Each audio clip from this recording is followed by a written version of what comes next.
Good afternoon guys, তোমরা সব কেমন আছো? আশা করি সব ভালোই আছো।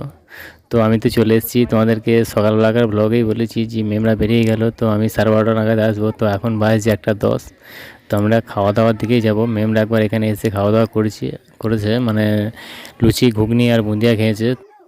মানে আমি লুচি ঘুগনি বুন্দিয়া খাবো না, আমি একবারে ভাতই খাবো। তো আমার ওখান থেকে খেয়ে এসেছি, আর এদের সাথে একটু পার্লা দিতে এদের পিছনে পিছনে যাচ্ছি। তো আমাকে সবাই বলছে, আর এখানে এসে তো সবার সাথেই দেখা হলো, কেবল বিকাশ দাই আসেনি, কারণ বিকাশ দার দিদিমা মারা গেছে। দিদিমা মারা গেছে বলতে ওর বাবার কাকিমা মারা গেছে, ঘরেরই হচ্ছে। তো একটু যদি ভাইয়াদের ছাড় ওই যদি একটু হতো তাহলে আসা যেত, কিন্তু একদম সদ্য 7 দিনকার মৃত্যু হয়েছে, তার জন্য ও আসতে পারেনি। তো ওই বদিটাও আসেনি।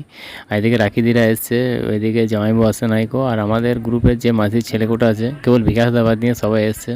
শ্যামল তো ওখানে রান্নাবান্না কাজে ওখানে যুক্ত হয়ে আছে। আর কালকে তো খুব বৃষ্টি হয়েছে, জানি না আজকে বৃষ্টি হবে কি না। রাত্রেবেলায় বরযাত্রীর প্রোগ্রাম আছে, তো আমরা বরযাত্রী যাবো। আমি বরযাত্রী যাওয়ার আগেই বাড়ি যাব একবার।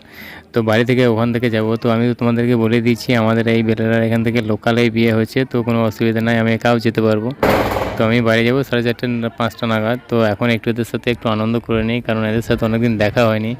কারণ এদের সাথে যখন দেখা হয়েছিল তখন সেই সামনের বিয়েতে দেখা হয়েছিল, তখন আমি ব্লগ ভিডিও করতাম না, তো তোমাদেরকে দেখাতেও পারিনি, ছাড়তেও পারিনি। বাড়িতে কারেন্ট চলে গেলে খুব অসুবিধা, কারণ একটু আগে কারেন্ট চলে গেছে। তো এটা তো ইনভার্টারে চলছে না, জেনারেটারে চলছে যায় না, কিন্তু পাখাওয়ালা ঘুরছে না।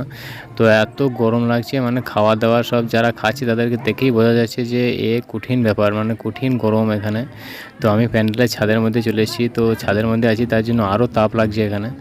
তো একটু যদি রাতের বেলা হলে এখানে কোনো অসুবিধা হবে না, কারণ রাতের বেলাতে ঠান্ডা পড়বে, ওপরে শিশির পড়বে, পাখা লাইন চাললে পাখাটা ঘুরবে। তো জেনারেটার কেনা হয়ে গেছে, ওই দেখো দেখো ফ্যান একটা ঘুরছে, কারণ এইমাত্র পালিয়ে গেল কারেন্টও। তো গাইস, ভিডিওটি লাস্ট পর্যন্ত ওয়াচ করার জন্য তোমাকে ধন্যবাদ। আর ভিডিওটি যদি প্রথম পেজে যেয়ে থাকে তাহলে ভিডিওটিতে একটা লাইক করবে, আর চ্যানেলটিকে সাবস্ক্রাইব করবে। Bye bye, tata.